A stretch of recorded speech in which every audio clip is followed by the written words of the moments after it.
السلام عليكم ورحمة الله وبركاته صاحبتي قريقة كسر وهذا مركز علمي تك يوتيوب شانل تكحسب سبسكرايب هدينا تشوف الناس يشوف فيديو قناة شير له كومنت وا عرفتينا صاحبي صاحبتي قريقة فيديو ما انتم waxaan idin kula wadaagi doonaa qaabka soo degsinayda ama soo download gareysanayda markaas screen recorder ugu fiican ee markaas loo isticmaalo laptopka ama computerka waa OBS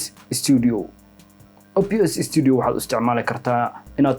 screen laptopkaada aad ku duubtid wax walba oo markaas screen laptopkaada saaran sidoo kale OBS Studio waxaad isticmaali kartaa in aad live uga soo gasho laptopkaada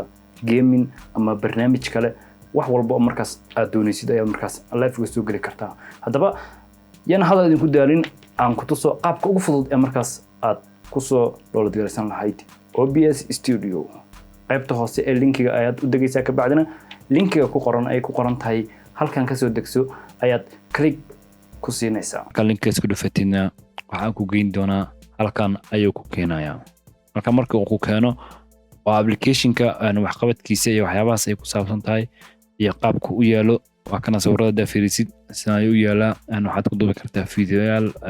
wax walba game-ka wax walba ku duubi kartaa marka halkan ayaa marka aad ka download garanaysaa meeshan download ay ku qoran tahay ayaad ku dhufanaysaa marka ku dhufatid waxa uu ku geenayaa website-kan ayuu ku geenayaa website-ka markuu ku keeno haatana meeshan ayaad ku dhufanaysaa download ayaad dhahaysaa ku dhufanaysaa bacdina halkaas hoose ayay ka bilaabatay download gareynta qaybtaas hoose waata xagga ka download gareysmaysaa waqti ay qaadanaysaa markaas waxay ku xiran tahay internetkaaada xawaariis ay ku xiran tahay internetkaaga speed badan yahay hore ayay ka galaysaa markaas markii uu ku soo degana oo aad aragtid inuu dhamaystirmayna open in folder ayaad dhahaysaa meeshaas yartan taabatid ayaad waxaad dooranaysaa open in folder bacdina meesha markaas lagu soo download gareeyay ayuu si toos ah ku goynaya haddii ay tahay desktop iyo haddii ay tahay meel kaleba meeshii aad ku soo download gareysatay ayaad uga daba tegaysaa ka bacdina waxaad samaynaysaa markaas waad double click gareynaysaa ka bacdina next ayaad dhahaysaa sidaas ayuu markaas kugu soo galayaa aniga hadda ma ii shaqeynaya sababtoo ah asaga ayaan hadda san video ku duubaya marka ma ii suurta galaysa inaan markaas install gareeyo hore ayuu ugu jiray marka halkaas ayaad next ayaad dhahaysaa waxba u raadinayaa finish ayuu ku dhahayaa marka dambe ka bacdina sidaas ayuu markaas ku soo galay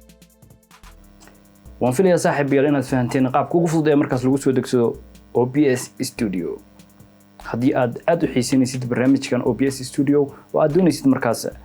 qaabka loo isticmaalayo waxyaabo markaas la sii halmaala ama ku saabsan barnaamijkana qaybta commentiga aan ka arko video xiga ayaan ka soo sameyn doonaa isagu dhaqsi hadba intaan video waxa uu kulmi doonaa saaxiibayaal waxaan idinkaga tagayaa assalaamu calaykum wa rahmatullaahi wa barakaatuh